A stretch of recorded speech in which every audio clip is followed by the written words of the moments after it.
Claire had always hated the basement in her new house. It wasn't just the darkness or the damp smell, it was the furnace room. The small windowless space was tucked away in the far corner, its old iron door creaking ominously whenever opened. Something about that room sent shivers down her spine, but she chalked it up to her imagination. One winter night, the heater stopped working. Claire reluctantly headed to the basement with a flashlight to check the furnace. The narrow staircase creaked under her weight, and her breath was visible in the freezing air. When she reached the furnace room, she noticed something strange. The door, which she always kept closed, was ajar. "Probably the draft," she muttered, though her voice wavered.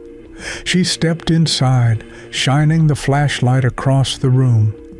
Dusty pipes and cobwebbed shelves lined the walls.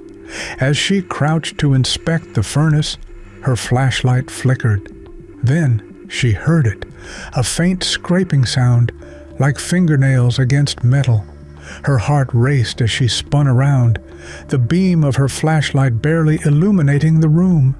The scraping stopped, but something new replaced it, a soft, guttural whisper.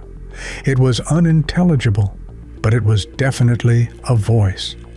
Claire bolted up the stairs and locked the basement door behind her. Over the next few nights, the noises intensified. Footsteps echoed up the stairs, and the whispers grew louder. Claire couldn't sleep, plagued by a sense of being watched. The basement door, though locked, would sometimes be found slightly open in the morning. She began to dread sundown, each night bringing fresh torment. Desperate, Claire finally called a repairman to inspect the furnace, hoping to find a rational explanation. The man arrived the next morning and headed downstairs, while Claire waited anxiously upstairs. Minutes later, he came back, pale and shaken.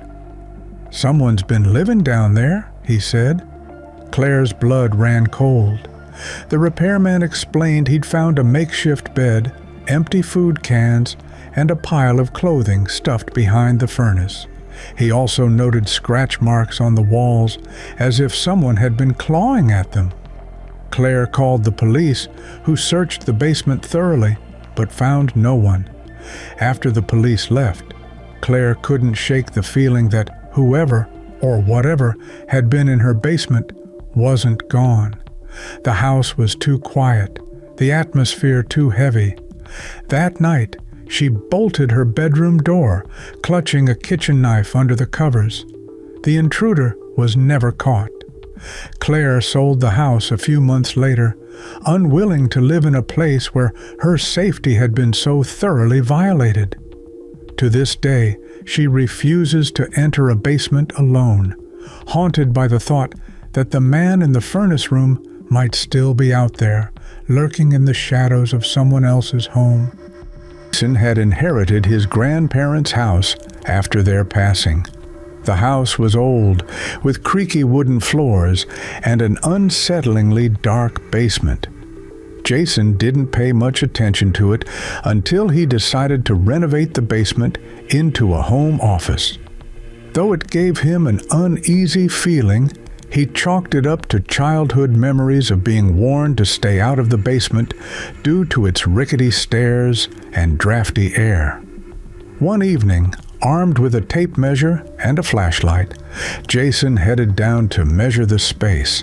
The stairs creaked beneath his feet, each step amplifying the eerie silence that seemed to envelop the basement.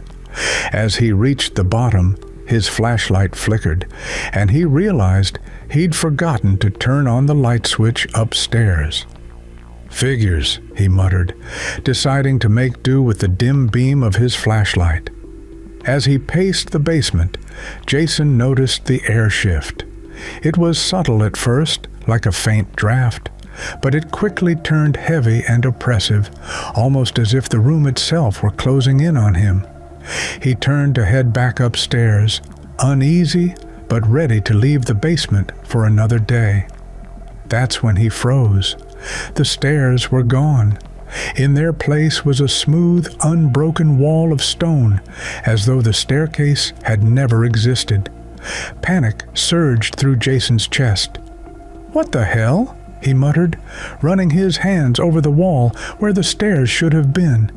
It was cold and unyielding, with no seams or gaps to suggest a hidden door. He banged on the wall, shouting for help, but his voice seemed to be swallowed by the oppressive silence. Jason's mind raced as he searched the room for another way out. The small basement windows, covered in decades-old grime, were too high and narrow to climb through. His flashlight flickered again, its weak beam casting long, distorted shadows across the walls. Then it died completely, plunging him into pitch blackness. He sat on the cold floor, trying to calm his racing heart. Time felt warped in the darkness, stretching endlessly. Hours might have passed, or maybe only minutes. Jason couldn't tell anymore, but one thing became increasingly clear. He wasn't alone. The sensation of being watched grew stronger, prickling the hairs on the back of his neck. He heard faint noises, whispers, maybe, or the distant sound of something dragging across the floor. Jason tried to convince himself it was his imagination, but the oppressive weight of the air and the sense of an unseen presence kept him paralyzed with fear. He curled up on the floor, muttering prayers he hadn't spoken since he was a child. When he woke, disoriented and aching, he was lying at the top of the stairs. The basement door was open, and sunlight streamed in. Jason staggered to his feet, heart pounding. Had it all been a nightmare? Had he somehow passed out and hallucinated the entire ordeal? But when he cautiously glanced down the stairs, he froze. Deep scratches marred the walls, trailing down to the basement floor as though something with claws had tried to claw its way up. The air felt thick again, almost daring him to return. Jason didn't hesitate. He grabbed nails and boards and sealed the basement shut that same day. Whatever was down there, it was staying there. Jason abandoned his plans for a home office and never set foot in the basement again. But at night, he often found himself lying awake, unable to ignore the faint scratching sounds that seemed to echo from beneath the floorboards. Megan and her family moved into an old farmhouse nestled in the countryside, hoping for a fresh start. The house, with its creaky floors and vintage charm, seemed perfect, except for the large, unfinished basement that Megan avoided as much as possible. It was cold, damp, and filled with an unsettling sense of abandonment. While unpacking, Megan stumbled upon an antique doll sitting on a dusty shelf in the far corner of the basement. Its porcelain face was cracked, one eye slightly drooping, and its painted lips formed a faint smile that seemed both innocent and menacing. Most unsettling of all, its glassy eyes seemed to follow her wherever she moved. Her daughter Lily was instantly captivated by the doll and begged to keep it. Reluctantly, Megan agreed, thinking the doll was a harmless relic of the past. She set it on a shelf in Lily's room, brushing off her initial unease. But the unease soon grew. Within days, strange occurrences began plaguing the house. Doors would creak open and shut without warning. Objects seemed to disappear only to reappear in odd places. Worst of all, Lily began waking up in the middle of the night, crying and claiming that the doll whispered to her. "It's just a bad dream," Megan assured her, though the hollow pit in her stomach told her otherwise. Megan's skepticism dissolved one night when she was alone in the house. The power went out during a thunderstorm, plunging the house into darkness. Megan grabbed a flashlight and made her way to the basement to check the breaker box. As she descended the stairs, the air grew colder, and the hairs on the back of her neck stood on end. Reaching the basement floor, she paused, hearing what sounded like faint laughter echoing from the darkness. Her hand trembled as she gripped the flashlight tighter. The laughter stopped, replaced by an eerie silence. The beam of her flashlight flickered as she scanned the room. Everything appeared undisturbed, but the feeling of being watched was overwhelming.